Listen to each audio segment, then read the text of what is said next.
Chers jeunes, bonjour. Le Christ est ressuscité, alléluia. Il est vraiment ressuscité, alléluia. Aujourd'hui, dernier jour de l'octave pascale, on se retrouve au soir de Pâques avec les apôtres. D'abord, les 10 apôtres, puisque Thomas n'est pas là, puisque Judas est mort, les 10 apôtres qui vont voir Jésus ressuscité.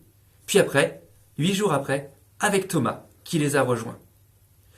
Et franchement, je sais pas vous, mais moi je trouve que Thomas, c'est un mec un peu surfait quand même. Vous savez, on le présente comme le modèle du cartésien, le gars qui perd pas le nord, même quand tous les autres sont un peu dans le brouillard, ils sont obligés de se confier à la foi ou à je sais pas trop quoi. Lui, il dit voilà, écoutez, faites ce que vous voulez, mais moi, je crois ce que je vois, ce que je touche, et c'est plié. Mais franchement, c'est un peu surfait parce que ça colle pas du tout à la suite du texte. Parce que Thomas, jamais il touche Jésus. Dès que Jésus apparaît, il dit oh, mon Seigneur et mon Dieu. Et puis, Jésus, après, il le félicite pas, il dit pas bravo Thomas, bravo, toi au moins, t'es un mec qui tient la route. Toi, t'es un mec qui réfléchit, qui pèse les choses, bravo. Pas comme les 10 tocards là, il a suffi que j'apparaisse une fois et c'était plié. Non, Jésus, il lui dit mais Thomas, arrête d'être incrédule, sois croyant. Vous voyez, chers amis, ça veut dire quoi? Ça veut dire que dans la parole des 10 apôtres réunis, il y avait quelque chose qui aurait pu, qui aurait dû convaincre Thomas. Ça veut dire aussi que pour nous, dans la parole des apôtres qui nous est transmise depuis 2000 ans, il y a quelque chose qui peut, qui doit même nous convaincre. Imaginez un peu la scène, pour que ce soit plus concret. On est le dimanche de la résurrection, les 10 apôtres sont réunis au même endroit, Thomas est barré, on ne sait pas trop où, mais bon, peu importe, ça ne va pas être très grave parce que les autres l'ont pas cherché. Et Jésus apparaît. Alors les apôtres sont à fond. Surtout au moment où il leur dit, regardez, mes mains, c'est bien moi. Et là, explosion de joie, quoi. Alors dans la semaine, forcément, dès qu'ils croisent Thomas, ils disent, hé Thomas, c'est un truc de ouf, on a vu Jésus, il est vraiment ressuscité. Et alors imaginez un petit peu ce qui peut se passer dans la tête de Thomas lorsqu'il y a 10 gars qui vont venir le voir en disant, on a vu Jésus dimanche dernier. Bon, pas de bol, t'étais pas là. Ok, Thomas, il peut être très rationnel. Probablement. Supposons. Mais franchement, moi j'ai tous mes copains de classe qui viennent me dire on a vu Jésus pendant que toi tu étais en vacances aux Bahamas. Et ben moi, je serais dégoûté. À mon avis, Thomas, il est un peu dégoûté quand même. Même s'il est très rationnel, même s'il est ce qu'on veut. Et je trouve qu'on le sent dans ce qu'il dit. Il y a un peu de défi franchement dans cette phrase. Ok, vous l'avez vu, mais moi si je ne le touche pas, je ne croirai pas. Vous l'avez vu, moi je veux le toucher. Puisqu'il n'a pas daigné se présenter à moi en même temps que vous, il va falloir qu'il fasse plus fort que pour vous. Et là, je trouve que Thomas, il nous ressemble. En vrai, qui d'entre vous ne s'est jamais dit comme moi, pourquoi je suis né 2000 ans après Jésus? Je l'ai jamais vu, et tout ce que j'ai à voir, c'est une espèce de bout de pain, on me dit ceci est mon corps, il faudrait que je croie avec ça. On est comme Thomas, à ce moment-là. Mais probablement aussi que comme Thomas, on sent au fond de nous qu'il y a quelque chose un peu de l'ordre du défi, là-dedans. Et c'est pour ça, vous savez, chers amis, que lorsque Jésus apparaît à nouveau, avec les 11 cette fois-ci réunis, avec les 10 plus Thomas, lorsqu'il se montre à Thomas, Thomas, il ne va pas chercher à toucher. C'est pas dit qu'il touche Jésus.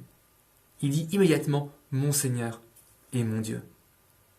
Il sentait qu'au fond de lui, il y avait un défi. Il sentait qu'au fond de lui, ce que disaient les apôtres en face était vrai, était juste. Il les connaissait bien, les 10 autres.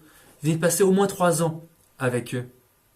Il savait que ce n'était pas leur genre de faire ce type de blague. Chers amis, il y a plus que ça encore. Ce qui convainc Thomas, c'est pas le miracle en lui-même, de voir Jésus.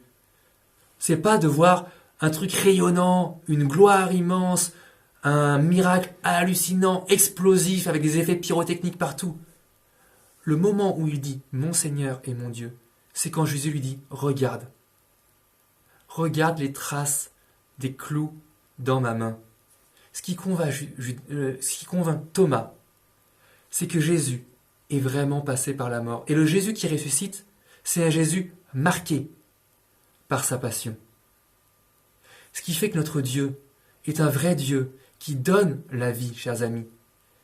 C'est qu'il est passé par la mort et que là, il a fait jaillir la vie. C'est pas un Dieu, vous savez, qui était au ciel, peinard, qui à un moment donné est venu sur terre se disant « Ok, on va voir ce qui se passe, faire 2-3 tours de passe-passe, et puis on va se barrer, ça va bien se passer. On va faire semblant de passer par la croix, mais en fait, comme je suis Dieu, peinard. » Non.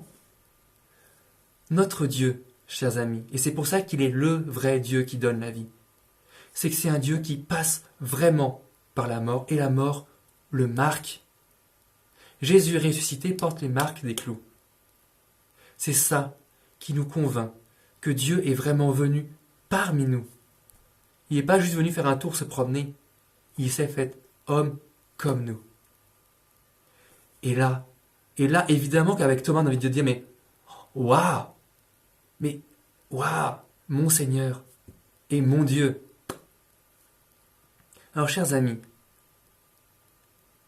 lorsque les dimanches où vous avez la chance d'aller à la messe, on vous présente un petit bout de pain en vous disant « Ceci est mon corps ». Ce qui est convaincant, ce n'est pas le miracle en lui-même.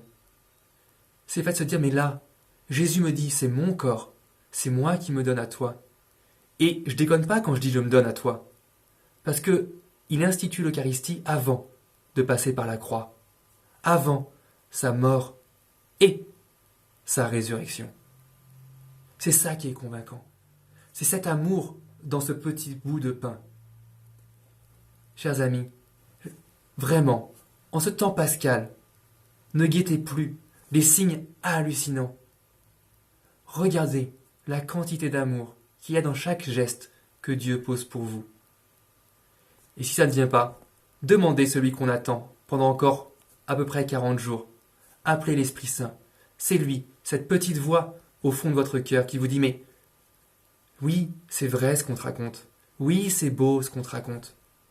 Et vas-y, aie confiance, sois croyant.